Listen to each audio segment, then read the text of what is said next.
दोस्तों नमस्कार। ई वार्ता में आप सबका स्वागत है। आज हम विभिन्न मुद्दों पर चर्चा करेंगे और इन सब मुद्दों में जो सबसे महत्वपूर्ण मुद्दा है वह है कि असम के मुख्यमंत्री श्री हिमंत बिस्वा शर्मा आज अल्पसंख्यक समुदाय यानी कि मुस्लिम संप्रदाय के स्कॉलर्स और बुद्धिजीवियों के साथ एक बैठक कर रहे हैं।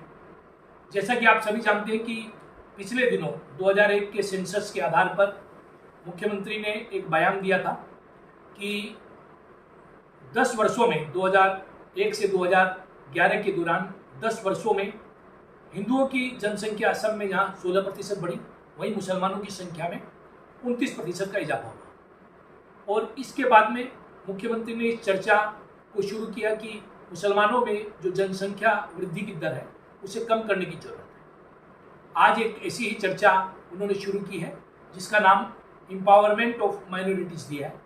ये एक स्वागत योग्य कदम है। इसमें कोई दो राय नहीं है कि माइनॉरिटीज़ को आज़ादी के बाद से ही विभिन्न दलों ने, विभिन्न सरकारों ने वोट बैंक के रूप में यूज किया है। और माइनॉरिटी विशेषकर मुस्लिम संप्रदाय, जिसका तात्पर्य है भारत के लिहाज से और असम के लिहाज से, तो उससे जो सुविधाएं मिलनी चाहिए थी वो सुविधाएं नहीं मिली। आज अशिक्षा या बेरोजगारी की स्थिति हम देखते हैं तो वहाँ हमें बड़े पैमाने पर दिखाई देती है। यही कारण है कि जनसंख्या वृद्धि वहाँ पर ज़्यादा दिखाई देती है। और एक बड़ा कारण है कि धार्मिक कट्टरता जिस प्रकार से वहाँ परोसी जाती है या उन्हें बहुसंख्यक समाज का डर दिखाकर वोट बैंक में तब्दील करने के लिए जो हथकंडे अपनाए जाते हैं, उसके कारण इस समाज को हमेशा शिक्षित रखा गया है। इसी का परिणाम है कि समाज कहीं न कहीं दुनिया के बदलते हुए परिवेश के साथ तारतम्य और सामंजस्य नहीं बिठा पाया। तो यह शुरुआत एक अच्छी शुरुआत कही जा सकती है, किंतु क्या यह शुरुआत वास्तव में मुसलमानों के हितों को ध्यान में रखकर की गई है या वह उसी राजनीतिक एजेंडा को आगे बढ़ाने की कवायद है जो मुख्यमंत्री ने पिछले चुनाव के दौरान बढ़ाई। जैसा कि हम सभी जानते हैं कि मुख्यमंत्री ने बयान दिया था पिछले चुनाव में कि उन्हें 35% लोगों के वोट नहीं चाहिए। मुख्यमंत्री ने और भी बहुत से ऐसे बयान दिए। तो वो जो बयान है वो सारे बयानों के मद्देनजर अगर आज हम इस चर्चा को देखें तो यहाँ पर 29% वृद्धि हुई है माइनॉरिटीज़ की या मुसलमानों में, यह बात कहनी क्या जरूरी थी, यह एक प्रश्न है। आप उलेमाओं के साथ बैठते हैं, बैठिए, आप स्कॉलर्स के साथ बैठते हैं, बैठिए, अच्छी बात है क्या, किंतु क्या इसे प्रचारित प्रसारित किए जाने की जरूरत है? अगर इसे प्रचारित प्रसारित किया जाता है तो निश्चित रूप से इसका एक राजनीतिक संदेश भी जाता है।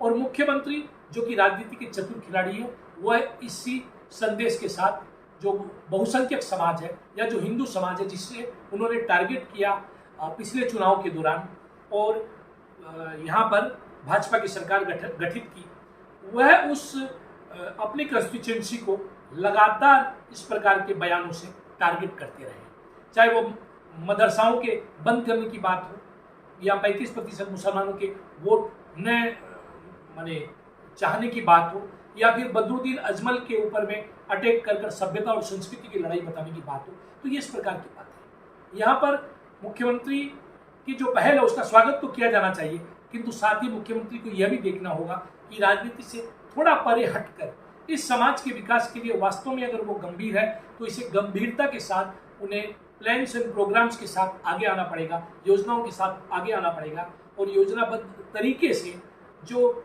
मुस्लिम संप्रदाय या अल्पसंख्यक समुदाय है, जो भारत की मेन स्ट्रीम जो समाज व्यवस्था है उससे कहीं न कहीं कटा हुआ सा नजर आता है राजनीतिक कारणों से, सामाजिक कारणों से या सांप्रदायिक कारणों से, उसे कम से कम असम के समाज जीवन में अच्छे से शामिल किया जा सके, इसके लिए प्रयास किए जाने पड़ेंगे।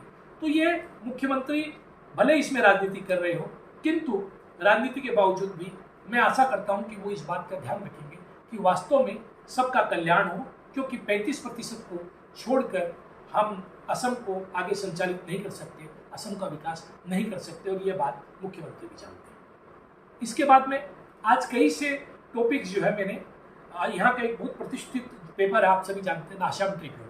असम ट्रिब्यून में मैंने पढ़ा, उन सब चीज़ों को लेकर हम थोड़ी चर्चा करेंगे। असम के मुख्यमंत्री हिमंत बिस्वा शर्मा ने एक बहुत महत्वपूर्ण बयान आज दिया वह है हमारी सीमा विवाद जो हमारे पड़ोसी राज्यों के साथ चल रहा है।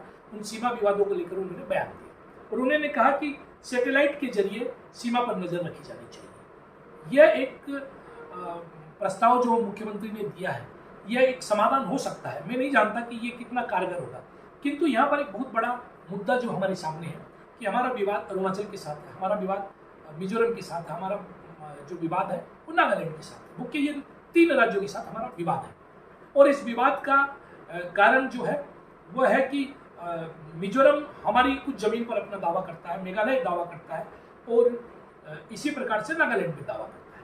और बहुत बार ऐसा देखा जाता है कि नागालैंड के जो लोग हैं बाकायदा वहाँ के जो अधिकारी हैं, वहाँ का जो पुलिस बल है उसको साथ लेकर हमारे इलाकों में घुस जाते हैं, अपने रिहायशी इलाके वहाँ पर बना देते हैं या फिर वहाँ पर कुछ सरकारी जो है कार्यालय आदि खोल देते हैं, यहाँ तक कि मतदान केंद्र भी स्थापित कर देते हैं। यही बात मेघालय के साथ है और यही बात नागालैंड के साथ है। तो ये जो हम देखते हैं कि हमारे इस तरफ आते हैं, कई बार दुर्भाग्यवश ऐसी घटनाएं भी हो जाती है जहाँ पर नागरिकों के बीच में 2 राज्यों के आपसी झड़प हो जाती है या बहुत बार ऐसा भी होता है कि गोलियां भी चल जाती है दूसरे पक्ष की तरफ से। हालांकि अच्छी बात यह है कि असम की तरफ से इस बारे में हमेशा संयम बरता गया, सरकार चाहे कोई भी। किंतु प्रश्न ये है यहाँ पर कि ये सैटेलाइट से हम मॉनिटरिंग तो कर सकते हैं, किंतु जब दूसरे देशों के साथ बात होती है, मान लीजिए सीमा पर पाकिस्तान के साथ हमारा तनाव होता है, तो हमारी सुरक्षा बलों को ये छूट होती है कि वह गोली चला दें, गोली मारने का आदेश उनको रहता है। किंतु जब हम अपने ही देश के दूसरे राज्यों के नागरिकों के साथ डील करते हैं तो उस प्रकार की सख्ती की आशा नहीं कर सकते। इसके लिए सबसे अच्छा उपाय है कि हम उन राज्यों की सरकारों के साथ, उन राज्यों के अधिकारियों के साथ बैठकर इस मामले को शांतिपूर्ण ढंग से सुलझाएं। साथ ही उस राज्य के जो सीमावर्ती इलाकों में लोग रहते हैं, असम के सीमावर्ती इलाकों में जो लोग रहते हैं, उन लोगों के बीच में आपसी जो इंटरेक्शन जरूरी है, आपसी अगर उनके बीच में बातचीत और इंटरेक्शन हो तो इस मामले को बहुत हद तक सुलझाया जा सकता है और इस प्रकार की झड़पों को रोका जा सकता है। इसी प्रकार एक बहुत महत्वपूर्ण मुद्दा आज दिहिंग पाटकाई से जुड़ा हुआ है। जैसा कि हम जानते हैं कि दिहिंग पाटकाई को अब राष्ट्रीय उद्यान के रूप में जो है डिक्लेयर कर दिया गया। पहले ये जयपुर अभ्यारण्य का जो है एक हिस्सा था। दिहिंग पाटकाई को जो है ये अभ्यारण्य के रूप में, राष्ट्रीय उद्यान के रूप में, राष्ट्रीय अभ्यारण्य के रूप में डिक्लेयर करने के बाद निसंदेह यहाँ पर सरकार इस इलाके को वनांचल के रूप में संरक्षित करने के लिए या यहाँ पर जो जीव जंतु है या यहाँ पर जो पेड़ों की, वृक्षों की या फ्लोरा फाउना जो है उसके संरक्षण के लिए प्रयासों प्रयत्न करेगी। किंतु इसके साथ ही एक बहुत बड़ा मुद्दा यहाँ पर आता है कि बहुत सा जो है यहाँ पर हैबिलिटेशन है, माने लोग यहाँ पर रह रहे हैं और बड़े पैमाने पर लोग यहाँ पर जो है अंदर रह रहे हैं या उनके गांव बस चुके हैं। तो ऐसे मामलों में उन गांवों को कैसे हटाया जाएगा या उन लोगों को कैसे रिहेबिलिटेशन दिया जाएगा, यह एक बहुत बड़ा मुद्दा जो है ये सरकार के सामने इस वक्त है। जैसा कि हम जानते हैं कि लाइका ददिया के कुछ लोगों को जो है तिनसुकिया के पास में उन लोगों को विस्थापित होना पड़ा इसी प्रकार के एक अतिक्रमण हटाओ अभियान में और आज तक उन्हें अपनी जो है जगह नहीं मिली है। तो यह एक बहुत बड़ा मुद्दा है, इसको सरकार कैसे सोल्व करेगी। इसके अलावा दिहिंग पाटकाई का जो ये राष्ट्रीय अभ्यारण्य बनेगा, इसका एक बहुत बड़ा हिस्सा अरुणाचल प्रदेश के हाथ में भी है। तो ये अरुणाचल प्रदेश के साथ ये किस प्रकार से मामले को सुलझाया जाएगा, यह भी एक महत्वपूर्ण है, क्योंकि अरुणाचल प्रदेश के भी काफ़ी लोग इस अंचल में निवास कर रहे हैं। तो यह मुद्दा बहुत जरूरी होने के बावजूद भी इसे मानवीय दृष्टि से देखते हुए सरकार को सुलझाने की कोशिश करनी पड़ेगी। तभी यह जो घोषणा है, यह घोषणा वास्तव में कोई अपने जो है अंतिम निर्णय तक या अंतिम रिजल्ट तक पहुंच पाएगी और इसका कोई फ्रूटफुल जो है रिजल्ट निकल कर आएगा और इसका लाभ होगा। इसी प्रकार हम कोविड की बात किए बिना कार्यक्रम अधूरा रहता है, तो हम कोविड की बात करते हैं। कोविड में हम देखें, अगर सरकारी आंकड़ों पर विश्वास करें तो अप्रैल से जून तक के जो 3 महीने रहे हैं उस दौरान कोविड अपनी पीक पर पहुंच गया असम में। और असम में जितने भी मामला कोविड के आए हैं वो सारे मामला जो है कहीं ना कहीं आकर रुके हैं, लेकिन और उनमें 38% से ज़्यादा की कमी हुई है। लेकिन अभी इस वक्त अगर जो सबसे बड़ा चिंता का विषय कोविड को लेकर है, वह एक तो विषय है कि बच्चों में इसकी जो संक्रमण की जो दर है वह बढ़ी है। कई जिलों में तो 14% तक है, नौगांव में 14% तक है, यहाँ की कामरूप मेट्रो में भी 12 और कामरूप रूरल में 11% तक की है बच्चों में जो है संक्रमण की दर, जो 0 से 18 साल के बच्चे हैं उनमें पाई गई है। तो ये बहुत बड़ी चिंता का विषय है, क्योंकि बच्चों को अभी तक वैक्सीनेटेड नहीं किया गया। इसके अलावा एक जो सबसे बड़ी कमी है वह कमी है वैक्सीन की। इस वक्त असम वैक्सीन की कमी से जूझ रहा है। स्वास्थ्य मंत्री ने हाल ही में कहा कि उनके पास महज 1 दिन का स्टॉक है, यानी कि 1.5 लाख जो है उनके पास इस वक्त वैक्सीन है, और ऐसा भी नहीं लग रहा है कि जल्दी हमें वैक्सीन मिलने वाली है, ऐसा भी कोई संकेत नहीं मिल रहा है। तो ऐसी स्थिति में असम ने जो वैक्सीनेशन में तेजी लाई थी, जो 3 दिनों में उन्होंने 9 लाख लोगों को वैक्सीन लगाए थे पिछले दिनों में, उस वैक्सीनेशन प्रोग्राम में वापस एक बार बहुत बड़ी कमी आई है, और ये एक बहुत बड़ी चिंता का विषय है। अगर जल्द वैक्सीन नहीं मिलता है तो लोगों को जल्दी से जल्दी वैक्सीनेट करके संक्रमण पर विजय पाने की हमारा जो लक्ष्य है, या जो तीसरी वेव आ रही है जिसमें डेल्टा वायरस जैसा एक खतरनाक वायरस बोल रहे हैं, ये म्यूटेट होकर जो खतरनाक ढंग से डेल्टा वायरस हो गया है, कोविड परिणित हो गया है, उसे रोकने में हम कितने कामयाब होंगे, यह एक चिंता का विषय है। इसके साथ ही हम बात करेंगे जो इलेक्ट्रिसिटी को लेकर सरकार जो है अब जागी है, और जो विद्युत चोरी कर रहे हैं, इलेक्ट्रिसिटी चोरी कर रहे हैं, उनके खिलाफ एक क्रैकडाउन जो है शुरू किया गया है। जैसा कि हम जानते हैं 850 करोड़ रुपए का लगभग ये जो है गड़बड़ झाला था।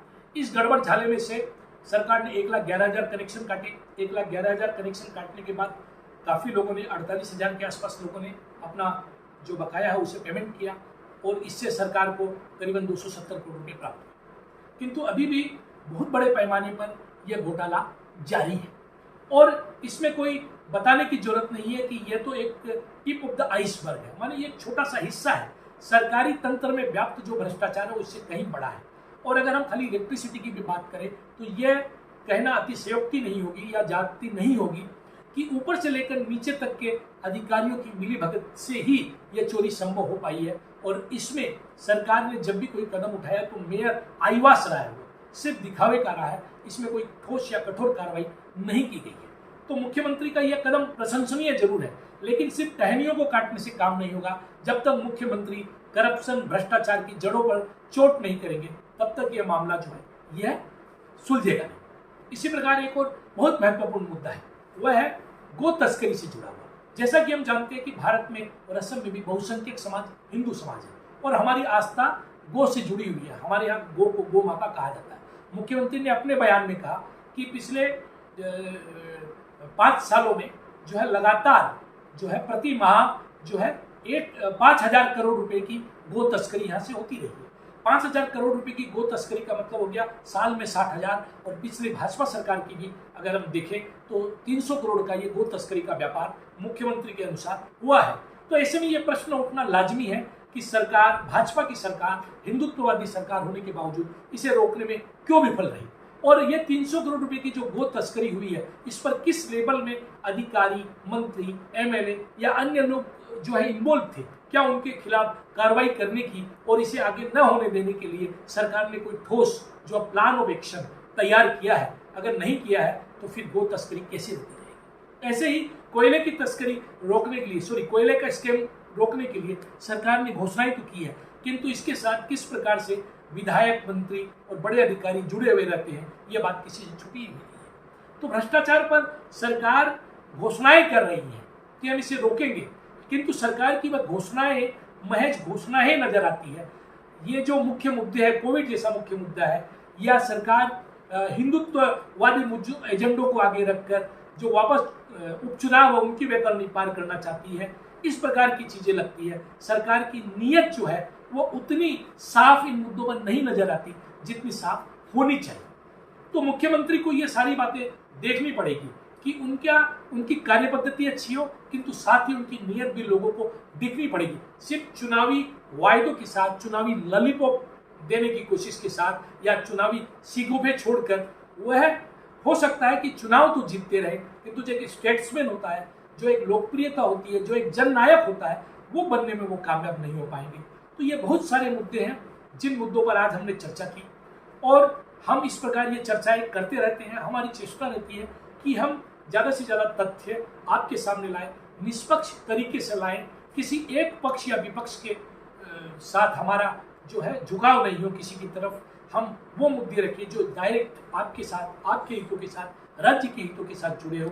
आपकी बातें मुख्यमंत्री तक पहुंचे, आम आदमी की बातें मुख्यमंत्री तक पहुंचे, अनहाइपेनेटेड, माने इन्वर्टेड कोमा में जो है वो हमारी जर्नलिज्म नहीं हो किसी भी एक तरफ झुकाव वाली, बल्कि हमारा जर्नलिज्म ऐसा हो जो आपकी और राष्ट्र की और राज्य के हित की बात करें।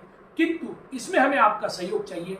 बेल आइकन दबाकर आप इसे सब्सक्राइब करें, ज़्यादा से ज़्यादा देखें, शेयर करें, आगे बढ़ाएं, तभी हम और आप मिलकर जो ये लोकतंत्र का चौथा खंभा है इसे हम पीठ पत्रकारिता से बचा सकते हैं, सरकारी दबाव से बचा सकते हैं, अन्य दबाव से बचा सकते हैं और निष्पक्ष पत्रकारिता के रूप में लोगों की एक आवाज बन सकते हैं। धन्यवाद।